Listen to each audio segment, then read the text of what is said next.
Chapter 1. The discovery I never thought much about my family's past. My childhood was happy, filled with love and laughter, and the stories my parents told were always full of warmth. They painted a picture of a simple, quiet life in our old family home, nestled on the edge of a small town. But there was something strange, something that I couldn't quite put my finger on, hidden in the corners of their stories.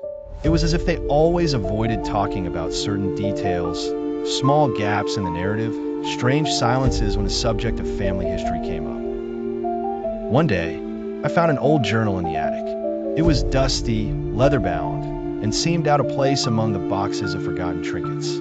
I opened it, expecting to find nothing more than the ramblings of some long-forgotten ancestor. But what I read changed everything. The journal belonged to my grandfather, someone I'd never met. He passed away before I was born, but from what I had been told, he was a quiet man with few friends. He had a reputation for being an eccentric, but no one ever seemed to talk about him much. The pages of the journal were filled with strange entries. There were references to secret meetings, coded messages, and unsettling phrases like, "they're watching," and "I have to keep the truth hidden, no matter the cost." The more I read, the more I realized that my family's history wasn't as simple as I've been led to believe. There was something much darker lurking beneath the surface. Chapter 2.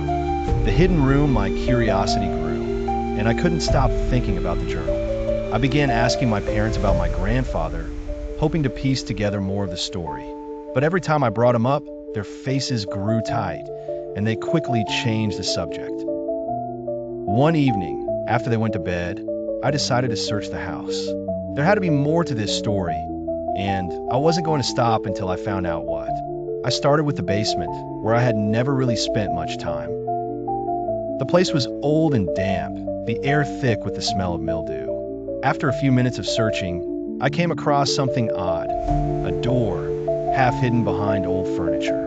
It was small, made of heavy wood, and had no handle. I hesitated for a moment before pushing it open with my shoulder.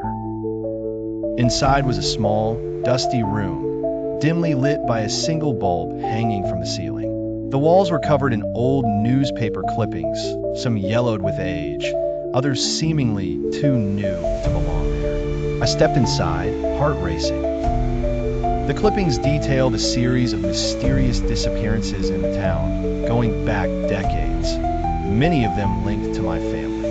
Among the articles, I found one that made my blood run cold. It was a photo of my grandfather standing next to a man I didn't recognize. The headline read, "Town's Darkest Secret Revealed." The caption beneath the photo sent chills down my spine. Local family involved in a series of strange events. The truth will never be known. I had to know what it all meant. Chapter 3.